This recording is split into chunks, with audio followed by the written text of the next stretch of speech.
Hello traders. তো আমরা আজকে জোম্যাটো শেয়ার অ্যানালাইসিস করব। তো উইকলি টাইম ফ্রেমে আজকে আমরা দেখতে পাচ্ছি যে জোম্যাটো শেয়ার ব্রেকআউট দিয়েছে। তোমরা দেখতেই পাচ্ছ এখন 310-এ ট্রেড করছে এবং লাস্ট যে সাপোর্ট আছে সেটা হচ্ছে 256.85।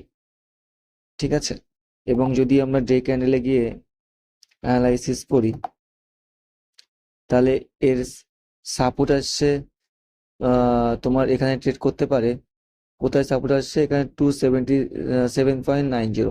কেননা এই গ্যাপটা পূরণ করা খুবই ইম্পর্টেন্ট।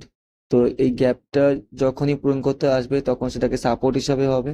তো অবশ্যই তোমরা ট্রেড করো 276-এ আসলে অবশ্যই এটা সাপোর্ট হিসেবে কাজ করবে, কারণ গ্যাপটা অবশ্যই জোম্যাটো শেয়ারটা পূরণ করতে আসবে। তো সেখান থেকে বাউন্স ব্যাক হতে পারে, তো অবশ্যই খেয়াল রেখো। তো আজকের মতো এই পর্যন্তই।